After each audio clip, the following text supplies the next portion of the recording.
We'll get started. We got Frank Locke today. He's going to talk about some of the pioneers here, talking about how they settled some of the cemeteries, how they got their land as far as land grants. And I was going to turn it over to him. All right. How was parking around there? Was it better today?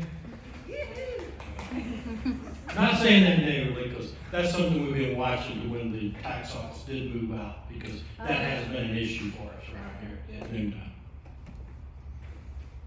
All right, heck of a deal. I'm Frank Locke. I'm the newest member to the Historic Foundation, and probably the newest member to the Historic Commission as well. Kind of a rookie in the Rockwall area. My wife and I lived in just on the other side of the lake, but in Rockwall County for about 5 years. Been around a little bit. North Texas is my home. I was born in Greenville and lived within 50 miles of Dallas all my life. So what brought me here for this presentation is about 2 years ago, I started work on a little project with a cemetery. And back in the 90s, when I worked at the Sheriff's Department in Denton, I had a patrol sergeant that we were talking about a case one afternoon, and he made a statement that really stuck with me. He said, "You think you know, but you don't know how much you don't know." And so all of my life, when I get to the point where I think I'm secure and I know something, God has proven me wrong more than once, okay? And with this cemetery investigation that I've been doing, I have learned a tremendous amount, but what I have learned is just how little I know and how much more there is to find. And so this presentation today is a little bit of the overflow out of the cemetery investigation. I'll kind of tie that in at the end of the presentation, so we'll see how this goes. Today we're talking about the settlement of Rockwall County, and specifically in relation to the land patents. And what a land patent is, if that's not a term that you're familiar with, when you purchase a piece of land, you get a deed. That's when it transfers from one individual to another individual or a business or whatever. When it was public domain, it had to have a land patent that put it out of public domain and into private ownership. That's when the government lost possession of it, so to speak. And so there's a process for that, and I was totally oblivious to that until I started this investigation. It had been quite interesting. This is a map of the northeast portion of the state of Texas. This map was dated back to 1830. So as you can see, in 1830, there's not a whole lot going on in northeast Texas. You got we're still part of Mexico at that time. You got the Indian territories on the other side of the Red River. You can see a corner of Arkansas, and that's not even Louisiana over there at that point. But look and see at that map, where is the closest civilization to where you think Rockwall County is? It is a long ways southeast. There's a little town of Nacogdoches. That's a pretty good drive from here, right? Imagine what it would have been on horseback. So back in those days, the people who were living in Texas were coming in trying to find a place to dwell. In 1831, this fellow named Vicente Filasola got a land grant from the Mexican government. You can see that's the turquoise section up there on the map. And this guy, Vicente Filasola, I like the name. You can say that with the Mexican accent, that sounds pretty cool. He was an important guy back in those days. He was second in command. He was a general and second in command to Santa Anna. And so he was in the know, and he was a who's who kind of a guy. Well, the Presario grant that he got required that he's supposed to settle 600 non-Anglo families within that territory. And if he does it, he gets like 10 sections of land per 100 families, or some outrageous amount of land like that, and he would be set. He would be able to sell what he has acquired for himself, and just, it would all been profit kind of a deal. Well, there's only one little problem with that, and that is March 2nd, 1836, what happens? Texas got its independence from Mexico, and so now Vicente Filsola, who was second in command to Santa Anna, has now been given the responsibility of leading the retreat of the Mexican army to Mexico City. And that leaves a great big hole in northeast Texas, doesn't it? He's got his hands full. He went from being somebody to being somebody who used to be somebody. He is gone. And he's taken all of the Mexican army with him. So what happens now? Well, word gets out. Texas is now independent from Mexico. And people start coming. There's land to be had. By what rules? Well, I don't know. Let's just go get us some land. Let's go to this new frontier, so to speak. And so people start coming.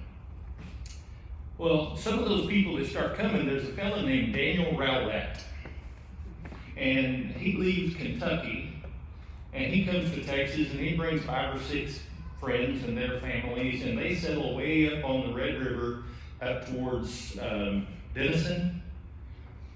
And they're still fighting Indians and creating little supply fort kind of a deal, but they are in the middle of nowhere.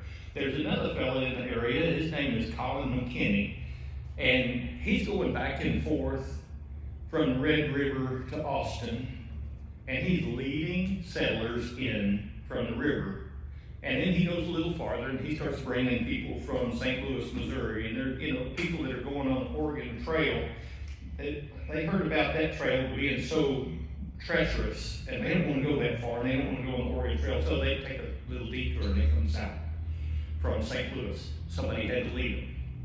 So over the next 11 years, Colin McKinney led 11 wagon trains into Texas.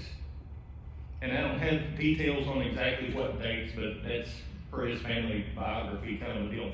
So it's pretty impressive that you got, especially for an old guy, because he's like 60, 70. You know, for those of us who are getting up there, that doesn't seem like that's that old anymore.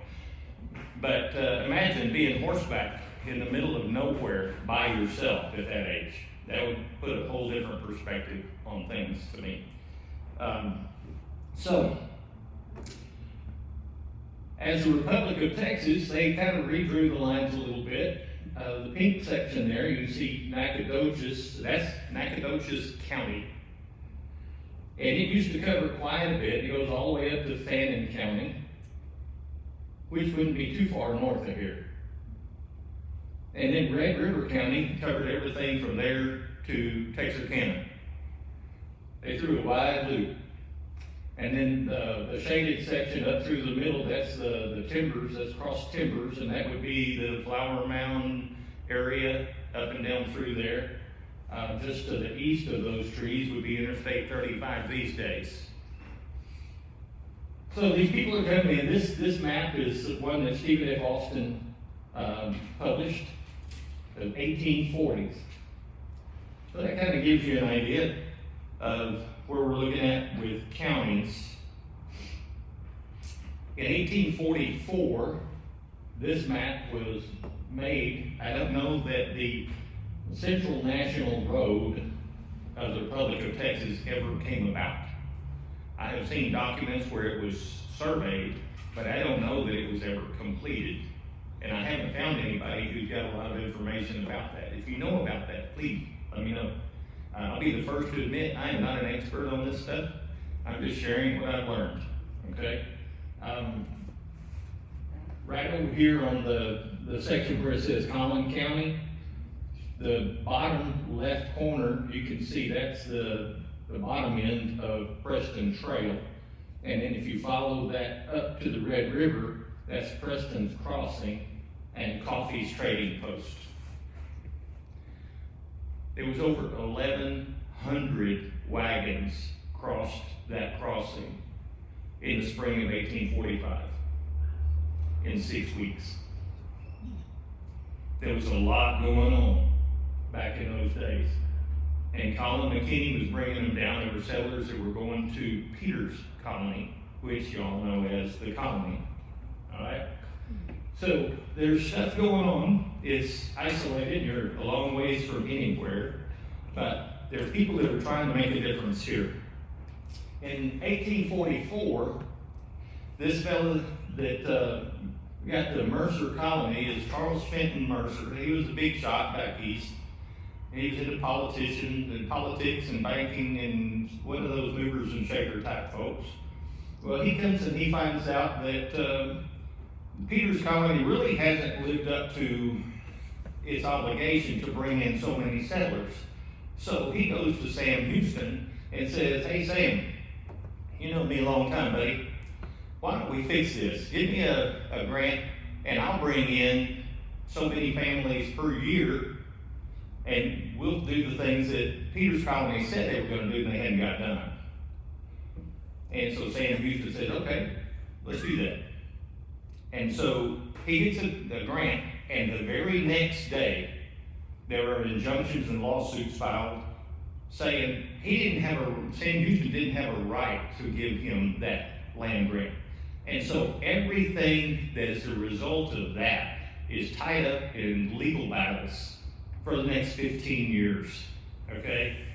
So people have already found out, people are already on their way, people are coming to occupy this Mercer's colony. And the paperwork nightmare that is waiting for them is outrageous. So, what do? They keep coming. And then something new happens. December 29th of 1845, we become a state. It's no longer the Republic of Texas, it's the state of Texas, part of the United States. Oh, how can that complicate things? You have no idea how that can complicate things. Now you got people who thought they knew what they were doing, but they were the Republic of Texas and they really didn't have anybody above them to supervise or to tell them how they were going to do things. And now you got people that are telling you, wait a second, that's not how you do things. And so they're rewriting policies and procedures, and the General Land Office is scrambling, and they've done a really good job. By the way, the General Land Office of the state of Texas was the first original office, official office in the Republic of Texas. So they've been working at it the whole time. Pretty interesting stuff, the history that got us to this point. So, how many of you have seen or heard this statement? This is straight from the website, the Texas Historic Association Handbook. The National Road of the Republic of Texas was surveyed and constructed in the mid-1840s through the area that would become Rockwall County, running northeast from Dallas area to the Red River. The road was a major route for settlers traveling to Peter's colony near the site of present-day Dallas. In 1846, the first settler, John O. Heath, received a grant from Mercer Colony and established his home on the east fork of the Trinity River near the crossing of the Central National Road. Anybody heard that? Seen that? All right. That is on the Texas State Historic Association website. You can look it up at that link right there. I've only been in Rockwall County for 5 years, and I can't tell you how many times I've been told that John Heath was the first settler in Rockwall County. Well, you never know what you don't know. So today, we're going to talk a little bit about what you think you know, but you don't know. As Paul Harvey would say, and now the rest of the story. So if you're one of these people that has come to Texas and you want to get land, how do you go about doing that? The process was pretty simple. Doesn't mean it was easy, it was just simple. The first thing you had to do was they had to go and they had to prove their eligibility.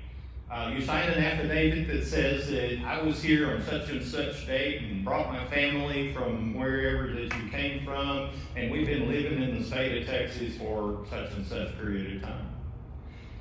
Then you get to pick out the land that you want to sell. All right? So after you sign your affidavit, then you get a certificate like number 2 there that says you've signed your eligibility. It's an affidavit sworn by a couple of witnesses. You got some credibility there. Now you get a certificate. Without that certificate, you cannot have land surveyed to make it yours. So with that certificate in your hand, you contract with your own surveyor, and you go out and tell him, I want this land from this point right here to that point over there, to that point over there, to this point back here. And he goes and he does a little transit thing, and the rods and chains, and he measures it all up and gets directions and degrees and all this stuff. And he sends it in with field notes, which would be number 4. The field notes are a detailed legal description. They send that to the general land office, and some poor soul in the general land office has to read the handwritten notes. And fortunately, most of them are fairly legible if you're familiar with reading script. Some of them are not very legible, and the paper's in really bad shape. I've seen a bunch of them. And he sits there at a desk with the official map of the area, and he says, okay, this lines up with this, and this lines up with this, and this lines up with this. And if there's not a conflict, then they send you back a certificate that says, congratulations, you're now a landowner. If there is a conflict, they send you back the same field notes with a great big X across that says cancel, start over. Well, what do you mean? It's not right, do it right. How many of you know that if you're going to do something, you got to do it right? Right? I mean, otherwise it's not worth doing. How much trouble could this be? So anyway, the surveyors, they're dealing with wildlife, they're dealing with weather, they're dealing with hostile Indians, they're dealing with irate neighbors, who knows what all they're dealing with, and they're trying to do your service and get your survey so that you can get your land. They're doing the best that they can do. I can only imagine, if I try in my mind to put myself in their position, I cannot imagine all the things that they have to deal with. So, that's the process. If we were over in the Peters Colony area, I could show you one of these, the eligibility applications, affidavits. They were really good with the Peters Colony about including that document in the file, the archives at the General Land Office. In Rockwall County, there's not one. I've looked at every file. There's not a single affidavit. At least if there is, it's not legible. So I looked at the surveys, I looked at the documents, and believe me, that was time consuming. I spent thousands, tens of thousands of hours looking at files. But anyway, then you get the certificate, and it's a nice little certificate that says, here you go, boys, go get them. Usually, I didn't include a copy of it. On the top left, it says, this is certificate number such and such, which means absolutely nothing because every land office uses their own number system. So if you went to Kaufman and got your certificate there, it may say 47. And if you went to Dallas, somebody else may have a certificate that says 47. They were not synchronized at all. And that has caused some confusion as well. On the top right corner, there's a little shaded area that says how many acres you're entitled to. Married men with families generally would get 640 acres. Single men, 320 acres. Or 160 acres, depending on how the land official. I have heard requirements that were required to settle the land included building a house, a structure, and cultivating land. And that's generally true for homesteading. I personally called the General Land Office and says, can you show me that in writing? They said, no, we cannot. It does not exist. So this grant and that grant area, they may have had completely different regulations for how to sell, but generally speaking, that's what they did. And Peters Colony, they had to build a structure and they had to cultivate 10 acres, and they had to live on it for 3 years. I don't know that any of those were required in Mercer Colony. If so, I have not found documentation of that. So, what time frame are we talking about here? We're going to start with, we're starting.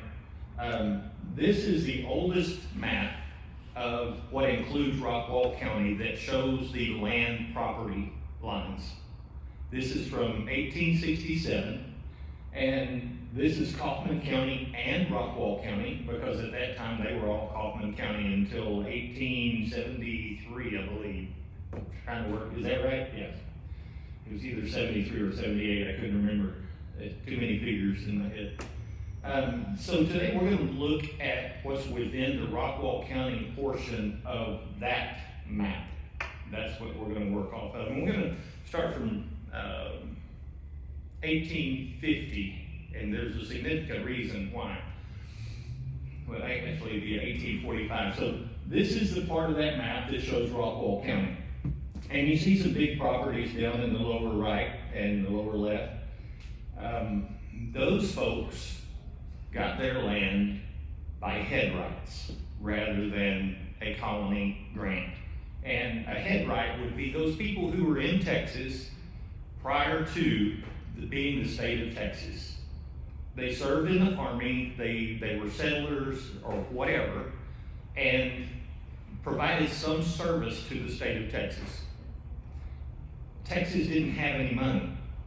So the way that they wrote you a blank check was they gave you a certificate, a head right for a certain number of acres of land. And back in those days, the measurement they used was 1 league and 1 labor of land.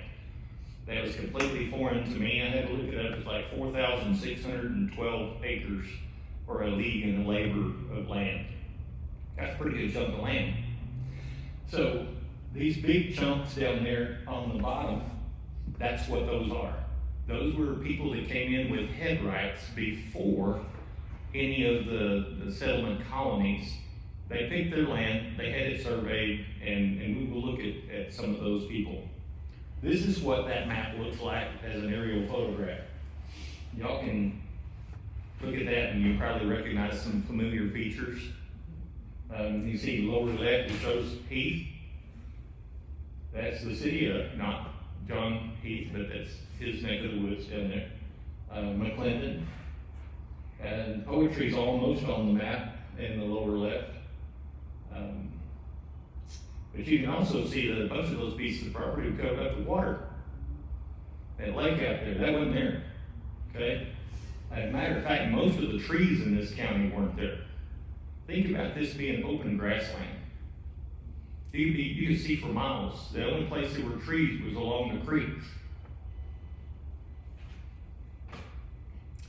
So these were the original, yes sir? Are you taking questions? Yes sir. What you got? I may not be able to answer it, but. Okay, so it looks like the land was divided and the lots are not north, south, east, west, they're diagonal. Correct. Any reason, any idea why that was? Have no idea, but when we go back to the county, look at all of those. Yeah. That whole section was done that way. And when Colin McKinney was in legislature, he made an argument against doing that very thing. He wanted all the property lines to generally be north and south. Right. Just to make things simple. And he didn't get his way.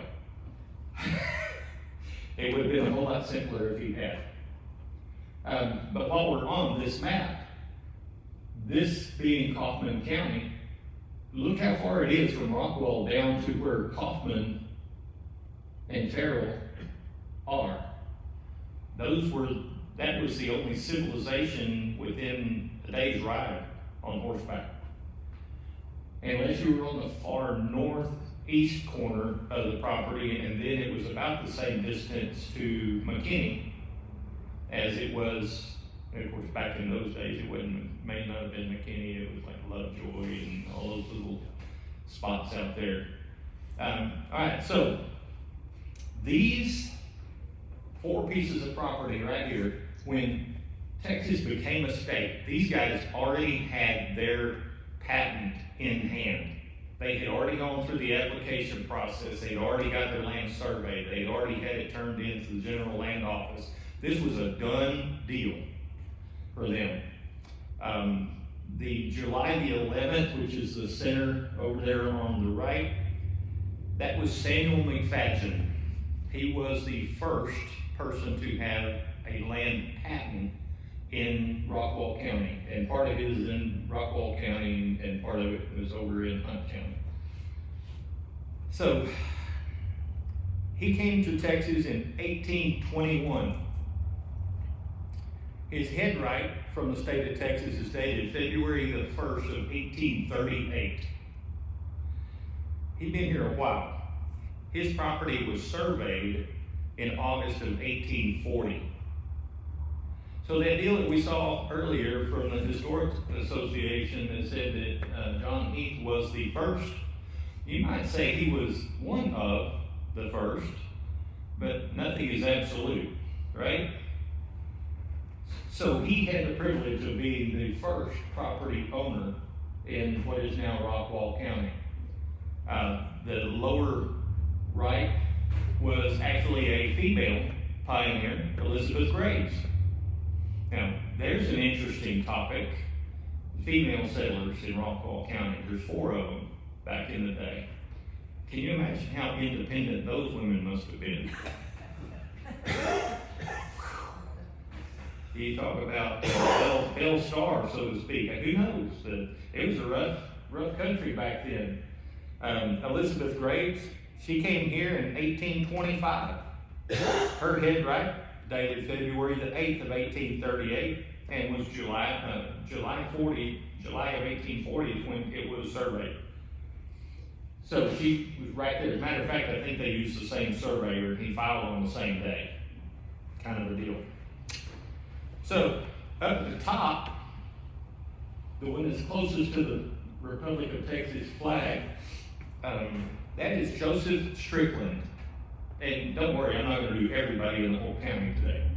But Joseph Strickland, he got his headright from the Republic of Texas in, let's see, keyboard go away, in 1825.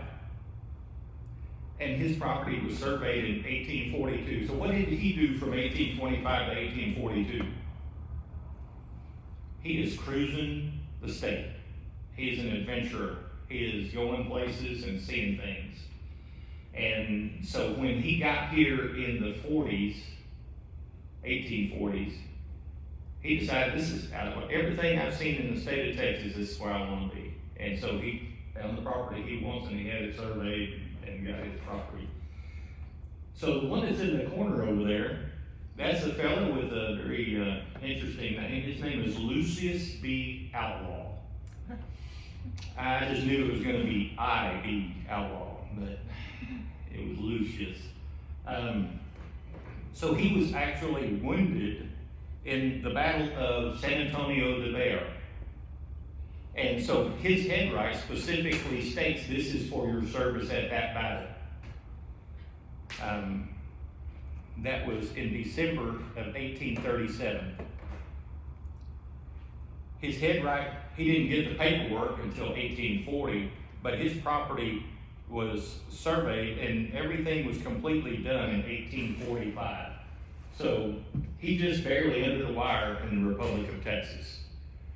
To me, that is fascinating. You got 4 property owners that were here since the Republic of Texas days. Tremendous. So then, the next couple of years, we add 2 pieces of property. The one December the 20th, 1847, and one August the 30th of 1847. These were actually surveyed by the same surveyor that did the others, and apparently those surveys didn't get turned in on time.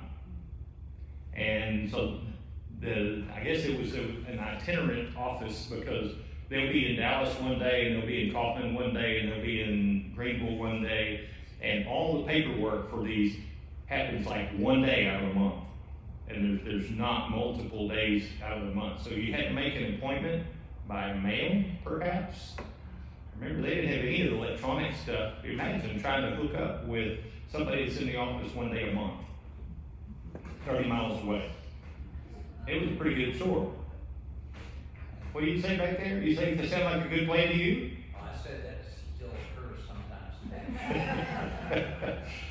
So no emails, no telephone. Let's make an appointment a month from now. I'm gonna come to your office and we'll turn in our survey and we'll get our paperwork done. And hope everything's just right. And if it's not, how long does it take for you to make another trip? Kind of a deal. It's fascinating stuff. Let's see. The July 3rd piece of property that is Teal. What's his first name? Edward Teal, that's right. And the second one that's just below it, December 20th, Antonio Rodriguez. He was actually born in the state of Texas. He was always here. That's kind of fascinating. That was the first person I found that's a natural born Texan that owned property in this county. Then we continue to add. In 1848, we start filling in the blanks. These are still people that are filing head rights because the Mercer Colony paperwork is still all tied up in legal stuff. Nobody is able to file yet. They can't file a Mercer Colony claim. Matter of fact, they don't even have their certificates yet. 1850, something significant happens. All these legal problems that have been going on in Austin or Houston, as the case may be, because the capital wasn't in Austin, some of that. Legislature says, okay, we've heard enough of all these arguments. We're going to allow claims prior to 1848. If you were here before 1848 and you turned in your application for a grant, then now you can get your certificate. Well, now there is a stampede to the land office. And remember, we don't know what day the land agent's going to be at what office. So some of it is kind of hit and miss. Of all the pieces of property that are in Rockwall County, there were 46 property owners that got their land through head rights without going through the grant process for the colonies. 112 of the Mercer Colony grants were filed. Of those 112, 75 of them happened in 1850. 30 of those happened on one day, May the 9th of 1850. It was like everybody found out, oh, the land agent's going to be in Kaufman on May the 9th. And he got stampeded. There were people waiting in line and they were there all day. If I had a time machine, that's the day I would like to go back to see all that happened on that day. It would have been fascinating. Can you imagine those guys?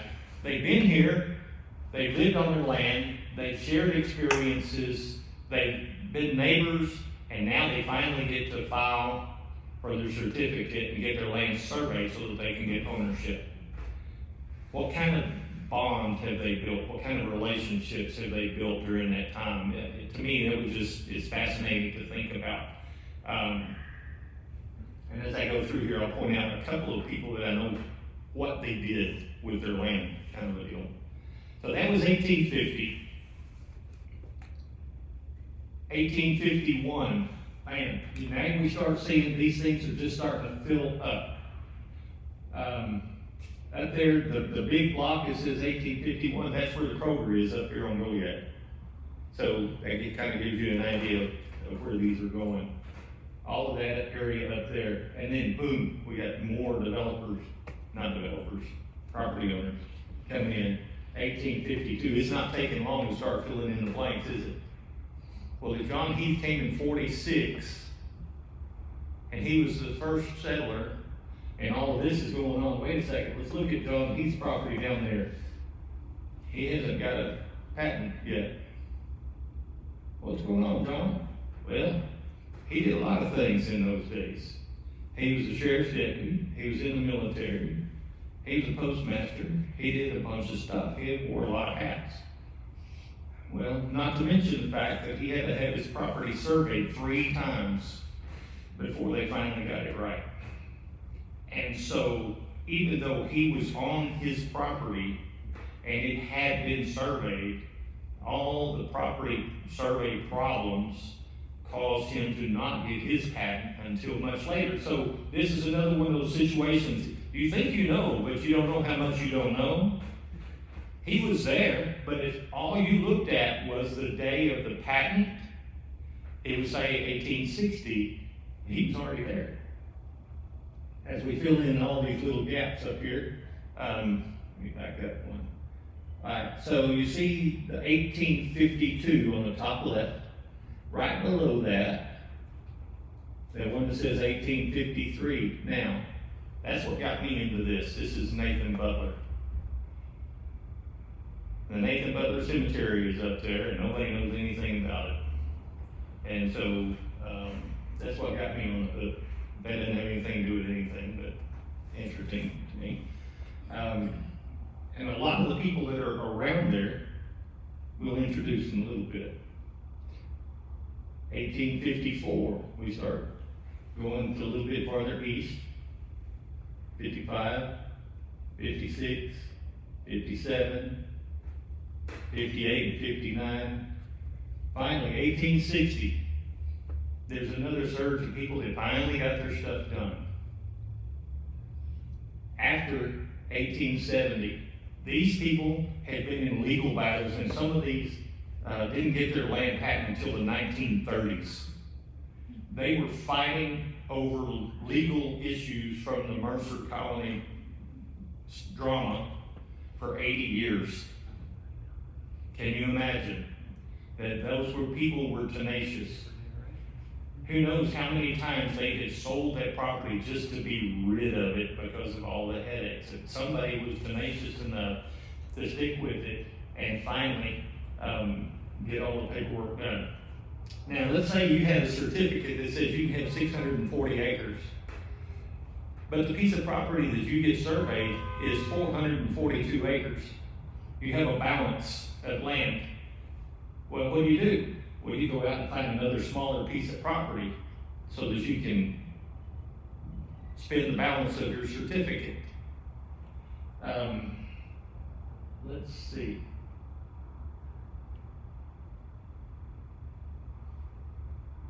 Anybody know where the museum is on this property, on this map? See, right there, let's see. John H.B. Jones is right square in the middle of that map.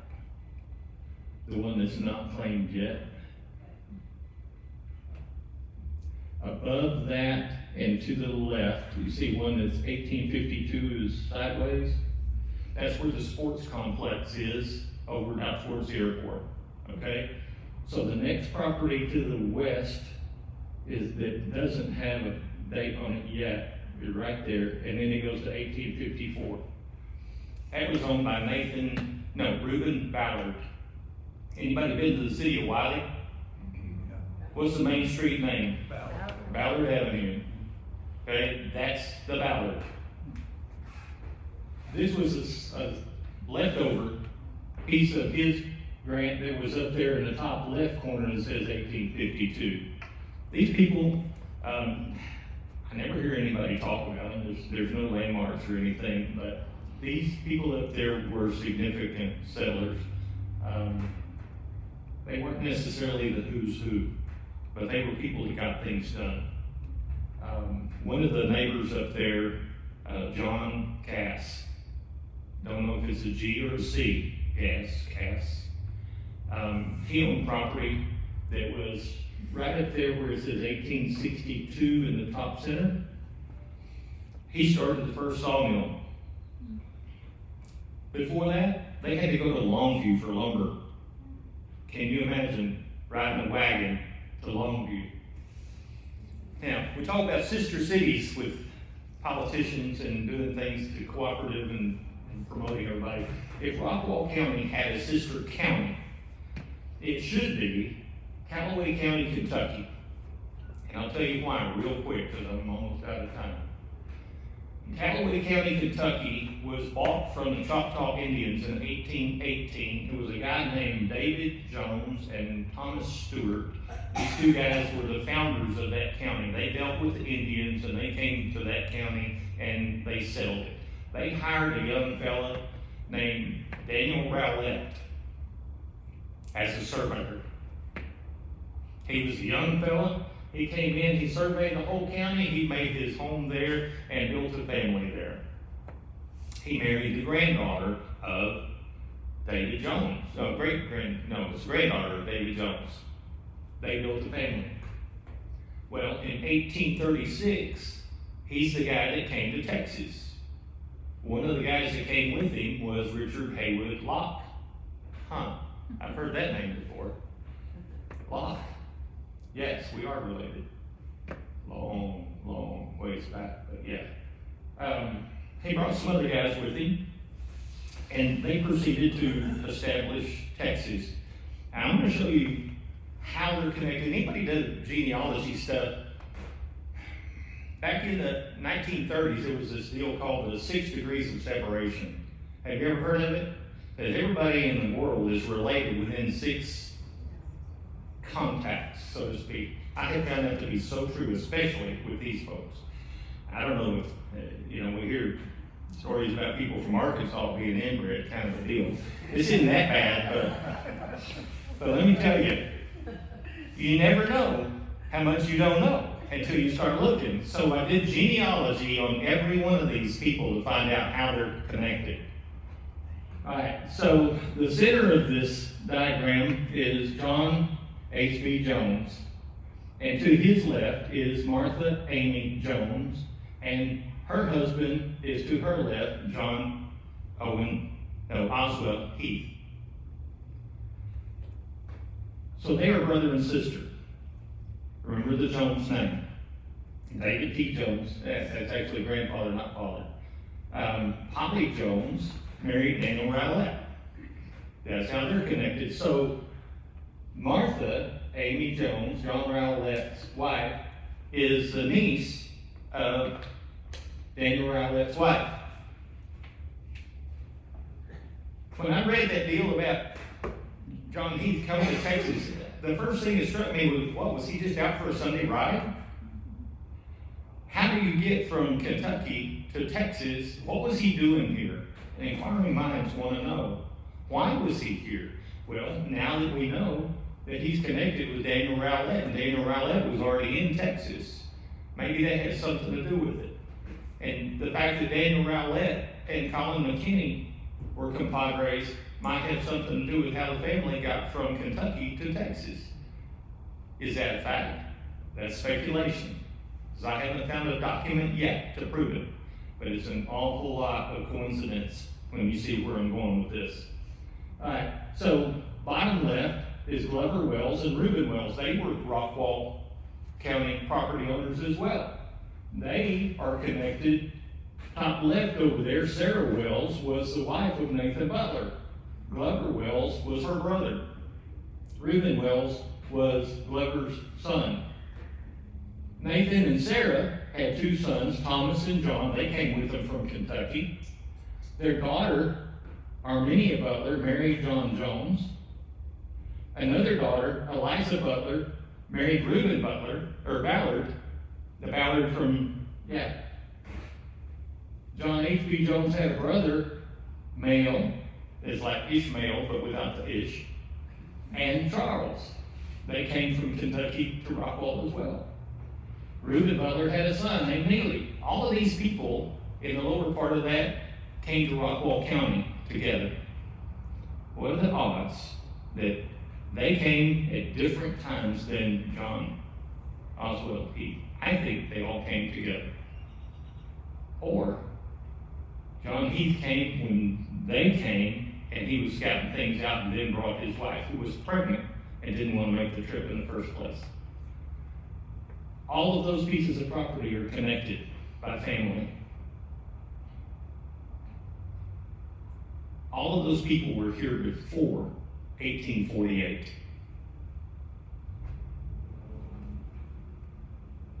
So, it makes you wonder, when you think you know, just how much you don't know. And that's how we got Rockwall County from nothing. And everything else, as they say, is the rest of the story again. If you know any of those people involved, or if you have any information about any of those, I would love to have the information. I've got I would say about 10,000 hours invested in this case, so to speak.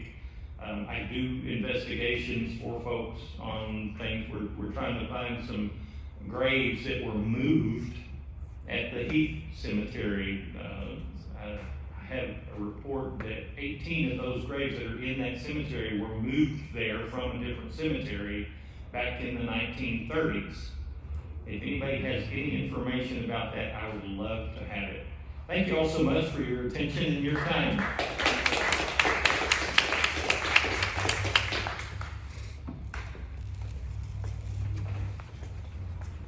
Thank you, Frank. I think that clarified a lot of things that you've heard us talk about here at the foundation, especially when we talk about the Mercer Colony, how big it was. Now I think you got an idea. One announcement, we are, for Halloween at the museum, we are going to put on a festival, and it'll be for the kids. Now, I think, correct me, it's what time, Darlene? 4 to 6. 4 to 6. I was going to say 3 to 6, but 4 to 6. We'll have activities and games for the kids. So we do know that is a big day for Rockwall County because that's the East Rockwall football game. So I know there'll be a lot of parents looking for the younger kids for something to do. Please bring them by. But we are setting up a whole section in the rear there of all different kind of games and activities for them. A lot of us don't have young kids in here. Well, Tell the Rick, people you that still have come, Rick, and participate. You get to volunteer. And you volunteer. But, that's it for today. We will see you next month. We don't have it. Joy Bounce. Yeah, Joey Bounds, I'm sorry. I looked at my notes while ago and got talking about the festival we're having at the museum. Thank y'all. Thank you. Talk to Clarice. You know Clarice? She was a smart